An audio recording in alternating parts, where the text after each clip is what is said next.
നമ്മൾ ഇന്ന് ഡിസ്കസ് ചെയ്യുന്ന ടോപ്പിക് പുകവലിയും അനുബന്ധ പ്രശ്നങ്ങളും. ഈ ടോപ്പിക്കിനെ കുറിച്ച് നമുക്ക് എക്സ്പേർട്ട് ഒപ്പീനിയൻ നൽകുവാനായി പട്ടം SUT ഹോസ്പിറ്റലിലെ പൾമനോളജിസ്റ്റ് ഡോക്ടർ അശ്വതി TV ആണ് നമ്മുടെ ഒപ്പം ഉള്ളത്. നമുക്ക് ഡോക്ടറിനെ ഈ ഷോയിലേക്ക് സ്വാഗതം ചെയ്യും.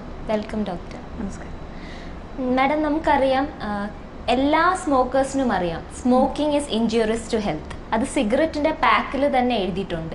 പക്ഷേ എങ്കിലും എല്ലാവരും അത് വാങ്ങിക്കുന്നു, ഉപയോഗിക്കുന്നു. അപ്പോൾ ഇത് എത്രത്തോളം അഡിക്റ്റീവ് ആണ്? സ്മോക്കിംഗ് ഭയങ്കരമായിട്ട് എന്ന് വെച്ചാൽ പുകവലി അല്ലെങ്കിൽ സിഗരറ്റ് ഭയങ്കരമായിട്ട് അഡിക്റ്റീവ് ആയിട്ടുള്ളൊരു കാര്യമാണ്. അതിൻ്റെ പ്രധാന കാരണം അതിലുള്ള അടങ്ങിയിരിക്കുന്ന രാസവസ്തു തന്നെയാണ്. അതിൽ ഏറ്റവും അഡിക്റ്റീവ് ആയിട്ടുള്ളത് നിക്കോട്ടിൻ എന്ന് പറയുന്ന രാസവസ്തുവാണ്. അത് ടൊബാക്കോ, തമ്പാക്കൂലുള്ള ഒരു മെയിൻ ഘടകമാണ്. അപ്പോൾ പൊതുവേ സിഗരറ്റ്സിലായാലും ബീഡിയിലായാലും നമുക്ക് പിന്നെയും അത് വാങ്ങിച്ച് വലിക്കാൻ തോന്നുന്ന രീതിയിലുള്ള അളവിലുള്ള നിക്കോട്ടിനാണ് അതിൽ അടങ്ങിയിരിക്കുന്നത്. അതുകൊണ്ടാണ് നമുക്ക് ഒരാൾ വലിക്കാൻ തുടങ്ങിക്കഴിഞ്ഞാൽ പിന്നെയും വലിക്കണം, അഡിക്ഷൻ പോലെ അവർക്ക് വന്നു തുടങ്ങുന്നത്. ഇത് സിഗരറ്റിന് മാത്രമല്ല, ടൊബാക്കോ ഏത് രൂപത്തിൽ നമ്മൾ എടുക്കുകയാണെങ്കിലും ഈ അഡിക്ഷൻ വരുന്നതിൻ്റെ കാരണം ഇതിലുള്ള നിക്കോട്ടിനാണ്. അപ്പം നമ്മൾ കേട്ടിട്ടുണ്ട് ആരോഗ്യ പ്രശ്നങ്ങളുണ്ട് സ്മോക്കേഴ്സിൽ, പക്ഷെ അതുപോലെ തന്നെ നോൺ സ്മോക്കേഴ്സിലുമുണ്ട്. അപ്പം സ്മോക്കേഴ്സിനെ ഇത് എത്രത്തോളം ബാധിക്കുന്നുണ്ട്? നോൺ സ്മോക്കേഴ്സിനെ ബാധിക്കുന്നതിൻ്റെ ഒരു പ്രധാന കാരണം, ഇപ്പം നമ്മളിന്ന് സ്മോക്കിങ്ങിനെ കുറിച്ചല്ലേ പറയുന്നത്. അപ്പോൾ ഒരു വീട്ടിൽ 2 പേരുണ്ട്, അതിൽ ഒരാൾ സ്മോക്കറാണ്, അപ്പോൾ അതിലെ മറ്റേ ആൾക്ക് നോൺ സ്മോക്കറാണ്. എങ്ങനെ അവരെ ബാധിക്കുന്നു എന്ന് ചോദിച്ചു കഴിഞ്ഞാൽ, ഒരു പുക വലിച്ചു വിടുമ്പോൾ അതിനൊരു ഫസ്റ്റ് ഹാൻഡ് സ്മോക്കും ഉണ്ട്, സെക്കൻഡ് ഹാൻഡ് സ്മോക്കും ഉണ്ട്. ഫസ്റ്റ് ഹാൻഡ് സ്മോക്ക് എന്ന് വെച്ചാൽ ശ്വാസം അവർ വലിക്കുന്ന ആ ഒരു വലിച്ചു വിടുന്ന സ്മോക്കാണ്.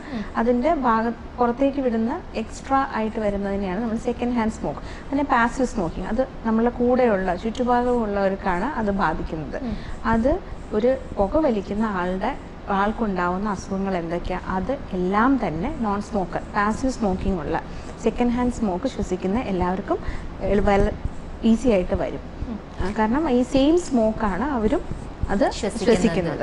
ഈ ഒരു സ്മോക്ക് എന്ന് പറയുമ്പോൾ, സിഗരറ്റ് എന്ന് പറയുമ്പോൾ അതിൽ നിക്കോട്ടിൻ മാത്രമല്ല, പലതരത്തിലുള്ള കെമിക്കൽസ് ഉണ്ട്. ഹൈഡ്രജൻ സയനൈഡ് ഉണ്ട്, കാർബൺ മോണോക്സൈഡ് ഉണ്ട്, ആൽഡിഹൈഡ്സ് ഉണ്ട്, കാഡ്മിയം, ക്രോമിയം എന്നൊക്കെ പറഞ്ഞ കുറേ ഹെവി മെറ്റൽസ് ഉണ്ട്. ഇതെല്ലാം നമ്മുടെ ലങ്സിനെ ഒരുപാട് പ്രതികൂലമായി ബാധിക്കുന്ന കെമിക്കൽസാണ്. ഒരുപാട് ഡാമേജ് ഉണ്ടാക്കാം. ഇപ്പോൾ നമ്മളെ വീട്ടിലിപ്പോൾ പുക വലിക്കാത്ത ആൾക്കാരുണ്ടെങ്കിൽ അവർക്കെല്ലാം ഒരു പുക വലിക്കുന്ന ആൾക്ക് വരുന്ന എല്ലാത്തരം അസുഖങ്ങളും വരാം. മാത്രമല്ല, അവർ സ്മോക്ക് ചെയ്തിട്ടില്ല, അവർക്ക് ഒരു അസുഖങ്ങൾ വരാനുള്ള ചാൻസസ് വളരെയധികം കൂടുതലുമാണ്.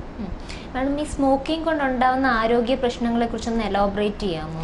സ്മോക്കിംഗ് കൊണ്ട് പലതരത്തിലുള്ള ആരോഗ്യ പ്രശ്നങ്ങളുണ്ടാവാം. ഒന്ന്, ശ്വാസകോശ സംബന്ധമായിട്ടുള്ള അസുഖങ്ങൾ തന്നെ ഏറ്റവും സ്മോക്കേഴ്സിൽ വരും. അതിൽ ക്രോണിക് ഒബ്സ്ട്രക്റ്റീവ് പൾമണറി ഡിസീസ് എന്ന് വെച്ചാൽ ഈ പുക ചെന്ന് ശ്വാസനാളങ്ങളിൽ ഉണ്ടാക്കുന്ന മാറ്റങ്ങൾ കാരണം കൊണ്ട് ഉണ്ടാവുന്ന ശ്വാസമുട്ടൽ. അത് ചെറിയ ശ്വാസനാളങ്ങളെ ആദ്യം എഫക്റ്റ് ചെയ്യും. അത് കഴിഞ്ഞ് അവിടെയുള്ള മ്യൂക്കസ് ഒക്കെ സെക്രീറ്റ് ചെയ്യുന്ന ഗ്രന്ഥികളെയാണ് എഫക്റ്റ് ചെയ്യുന്നത്. ഇത് തണുപ്പ് കാലങ്ങളിലുള്ള കഫക്കെട്ടായിട്ടാണ് പലരിലും ആദ്യമായിട്ട് പുറത്തേക്ക് വരുന്നത്. പിന്നെ അത് ശ്വാസമുട്ടലായിട്ട് മാറും. അതിന് COPD എന്ന് പറയും, അല്ലെങ്കിൽ ക്രോണിക് ഒബ്സ്ട്രക്റ്റീവ് പൾമണറി ഡിസീസ്.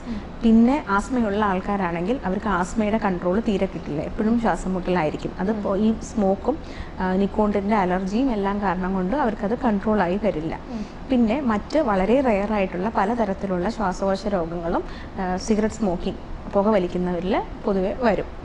ഇത് കൂടാതെ പ്രിമച്വർ ആയിട്ടുള്ള ഡെത്ത്, കാരണം സ്ട്രോക്ക്, ഹാർട്ടിനുള്ള അസുഖങ്ങൾ, ഇങ്ങനത്തെ നമ്മളുടെ ശരീരത്തിലുള്ള ആർട്ടറീസിനും വെയിൻസിനും ഒക്കെ ബാധിക്കുന്ന പലതരത്തിലുള്ള അസുഖങ്ങളും എല്ലാം സ്മോക്കേഴ്സിൽ വളരെ കൂടുതലാണ്. അത് ഈ നിക്കോട്ടിൻ തന്നെ നമ്മുടെ ബ്രെയിനിലെ ബ്ലഡ് വെസൽസിനെയും ഹാർട്ടിലെ ബ്ലഡ് വെസൽസിനെയും ശരീരത്തിലെ മറ്റ് ബ്ലഡ് വെസൽസിനെയും എഫക്റ്റ് ചെയ്യുന്നതോടുകൂടി അവരുടെ കനം കുറയുന്നതും അവർക്ക് ബ്ലീഡിങ് ടെൻഡൻസീസും അവർക്ക് അടവ് വരുന്നതിനുള്ള സാധ്യതകളും കൂടുതലാണ്.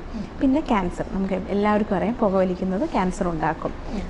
ക്യാൻസർ ശ്വാസകോശത്തിൻ്റെ മാത്രമല്ല, ലങ്സിലെ മാത്രമല്ല ക്യാൻസർ ഉണ്ടാക്കുന്ന, തൊണ്ടയിലുണ്ടാക്കാം, പായയിലുണ്ടാക്കാം, നമ്മളുടെ ബ്ലാഡർ, യൂറിനറി ബ്ലാഡറിലും കിഡ്നിയിലും എല്ലാം ക്യാൻസർ ഈ നിക്കോട്ടിൻ കാരണം കൊണ്ട് ഉണ്ടാവും. പിന്നെ മറ്റ് തരത്തിൽ ടൊബാക്കോ യൂസ് ചെയ്യുന്നവർക്കും ഇതേപോലെ വായയിലുള്ള ക്യാൻസറുകളും ശ്വാസനാളങ്ങളുടെ തുടക്കം, ലാരിങ്സ് എന്ന് പറയും, അവിടെയുള്ള ക്യാൻസറൊക്കെ വളരെയധികം കൂടുതലാണ്. പിന്നെ മറ്റൊരു കാര്യം, റിപ്പീറ്റഡ് ആയിട്ട് വരുന്ന ഇൻഫെക്ഷനാണ്. നമ്മൾ പൊതുവെ പുക വലിക്കുന്നവരുടെ ലങ്സിൽ ഈ അലർജി, ഈ നിക്കോട്ടിൻ ഇങ്ങനത്തെ പലതരത്തിലുള്ള കെമിക്കൽസ് എല്ലാം പോയി അവിടെ ഒരു അലർജി ഉണ്ടാക്കും. ആൻഡ് ലങ്ങിൻ്റെ ഇമ്മ്യൂണിറ്റി, പ്രതിരോധ ശേഷി കുറയ്ക്കും. മാത്രമല്ല ലങ്സിൽ കുറേ ഇഞ്ചുറികൾ ഉണ്ടാക്കും, കുറേ മുറിവുകൾ ഉണ്ടാക്കും, ലങ്ങിൽ പാടുകൾ ഉണ്ടാക്കും. അപ്പോൾ അവിടെ ഒരു ഇൻഫെക്ഷൻ വരാനുള്ള സാധ്യത വളരെയധികം കൂടുതലായിരിക്കും. അങ്ങനെയാണ് ഇതുകൊണ്ടുള്ള പലതരത്തിലുള്ള അസുഖങ്ങളും വരുന്നത്.